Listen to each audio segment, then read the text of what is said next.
Good evening বন্ধুরা। তো আজকে সন্ধেবেলা যখন বেরিয়েছি হঠাৎ করে দেখলাম প্রচুর পরিমাণে ঝড় উঠেছে। ভাবলাম যে হালকা হয়তো ঝড় উঠেছে, বৃষ্টি বৃষ্টি হবে না। তো সেটা ভেবেই আমরা বাজার বেরিয়ে গেলাম। তো এখন আমি যাচ্ছি প্রীতিদের বাড়ি। ওখানে গিয়ে আমার কিছু জিনিস নেওয়ার আছে, সেগুলো নিয়ে আমি বাজার যাব। তো এত সুন্দর ঠান্ডা হাওয়া দিচ্ছিল যে দুই ভাইজিকে ডেকে নিলাম।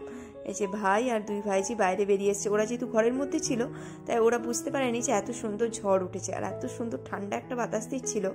তো যাই হোক, আমার জিনিসগুলো নিয়ে আমি বেরিয়ে পড়লাম বাজারে। এখানে প্রথম যেটা করি সেটা হলো প্রীতি আর চন্দ্রিকার সাথে মিট করি। তো ওদের সাথে প্ল্যানিংটা করে নিই যে আমরা পরপর কোথায় কোথায় যাব, কারণ অনেকগুলো কাজ নিয়ে বেরিয়েছিলাম।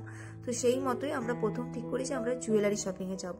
তো এখানে দেখতেই পাচ্ছ আমরা জুয়েলারি দোকানে চলেও এসেছি। তো এখানে এসে মেনলি আমরা গোল্ডের জুয়েলারিগুলো দেখছিলাম। আর এগুলো সবই মানে সিটি গোল্ডের গহনা, কারণ সামনেই বিয়েবাড়ি রয়েছে। তো কিন্তু আমাদের সেরকম কিছু পছন্দ না হয় আমরা দোকান থেকে চলে আসি। তো এরপর আমরা যে জায়গাটায় আসি সেখানে আমরা এসেছিলাম আমাদের ব্লাউজ কাটিং করতে এবং শাড়ির ফলস পিকো করতে দিতে। তো এখানে এসে আমরা বৃষ্টির মধ্যে পড়ে যাই। আর শুধু বৃষ্টি না, এর সাথে হচ্ছিল শিলা বৃষ্টি। তো সেটা দেখে আমি আর নিজেকে আটকে রাখতে পারিনি।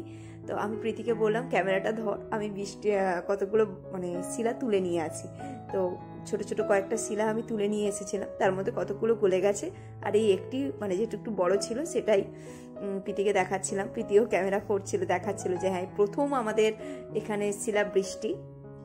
এর আগে নানা জায়গায় শিলাবৃষ্টি হয়েছে, সেখানকার ছবি দেখেছি, কিন্তু আমাদের এখানে শিলাবৃষ্টিটা হয়নি। তো যাই হোক, মানে বৃষ্টি দেখে আমাদের মন একদম পুরো সেই বাচ্চাদের মতো জায়গায় ফিরে গিয়েছিলাম, সেই হই হুল্লোড় শুরু করে দিয়েছিলাম। তো এতক্ষণ পর্যন্ত কিন্তু কারেন্ট ছিল, কিন্তু এরপরে কি হয় না, কারেন্ট পুরো চলে যায়। তো আমরা ফ্ল্যাশ লাইট জেলে এই যে তোমাদেরকে বরফগুলো দেখাচ্ছিলাম কীরকম বড় বড় মানে শিলা পড়ছে।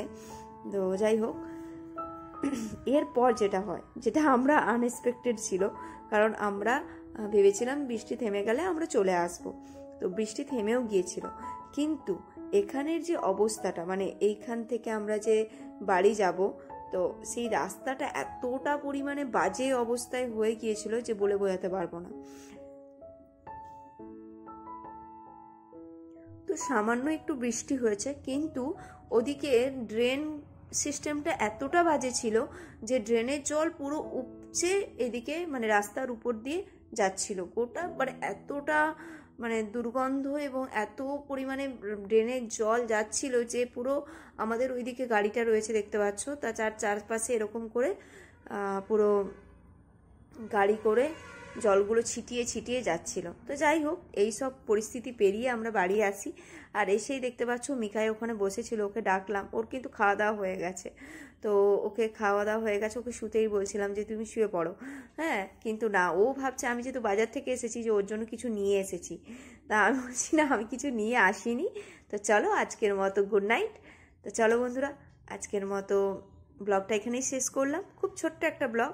তো এরকমই ছোট্ট ছোট্ট ব্লগ তোমাদের জন্য এবার থেকে নিয়ে আসবো। তো টাটা, দেখা হচ্ছে আবার একটা ব্লগে। টাটা।